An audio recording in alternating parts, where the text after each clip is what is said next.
Get down there.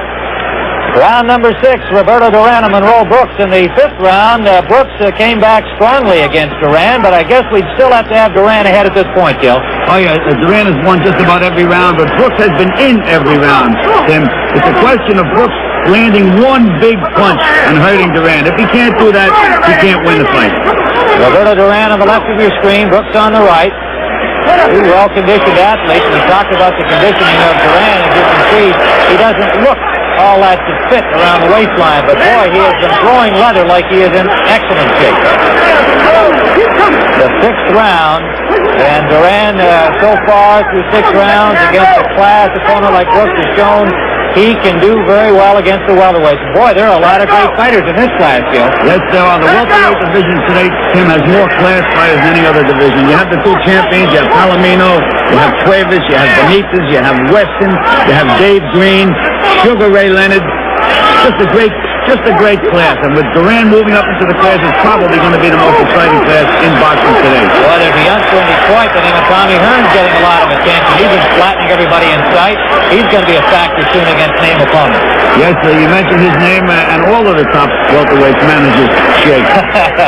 Yeah, I'm sure they'll be trying to duck him for a while, but he's a name you're going to hear more about, Tommy Hearns. And right now, you're looking at Roberto Duran, the lightweight champion of the world, fighting at 147 pounds. He looks very comfortable at this weight. In fact, there's talk about Duran maybe even becoming a middleweight at some point. Well, no, I would have to say that the welterweight limit is going to be it for Roberto Duran because of his height and his square build. But I think if he can handle a welterweight, he's going to be a factor and maybe even a champion in a short time. Good right hand. Look at the short punches he's landing on Brooks now. Now look at that look on his face, Bill. This is what makes him so exciting. He just loves the combat. Under a minute to go. We're in round 6. The crowd really loving it here in New York, as they do everywhere when Duran's fighting. And credit to Monroe Brooks. Ooh, Brooks was lucky Duran missed that one. But he didn't miss the follow-up. He knows his way on the inside, too. He keeps his elbows in close, keeps them close to the body, and he's a good defensive fighter now, Roberto Duran. Well, that's what we talked about earlier. Under 30 seconds to go. He has really developed as a boxer. He's much more than a fighter now. Referee McCanty doing a good job, as always. See the way Duran follows up and throws a right hand, left hook comes right behind it. Final seconds of round number 6.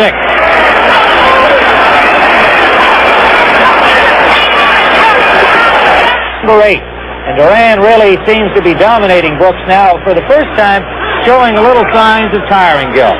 Yes, he is. Duran has been setting a tremendous pace, and he's been landing some heavy punches there to Monroe Brooks. And punishment. And any question about Duran's conditioning is moot now, because he has continued to throw a lot of punches and throw them together. Lots of combinations, showing no fatigue whatsoever. I tell you, Brooks still looks like he's in good condition, but he's starting to flinch when Duran feints.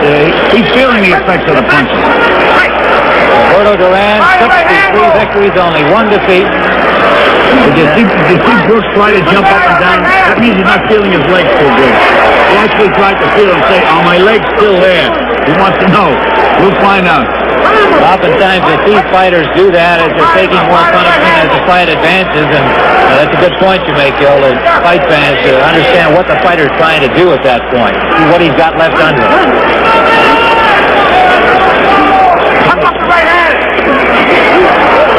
Round 8, Duran just landed another tough, short left. You can just see Brooks' head snap back from the punch.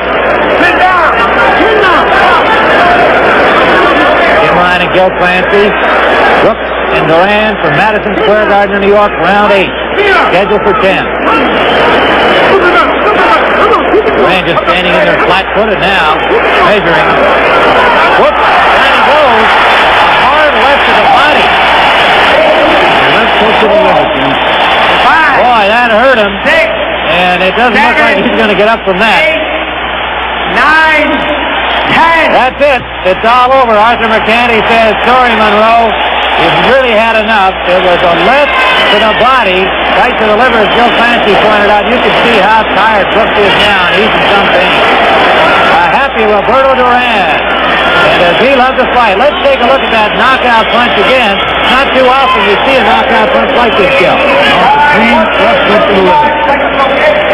A left hand by Duran, and really he had just staggered Brooks with the shots to the head, and that's all it needed was a good, tough body shot to send him down.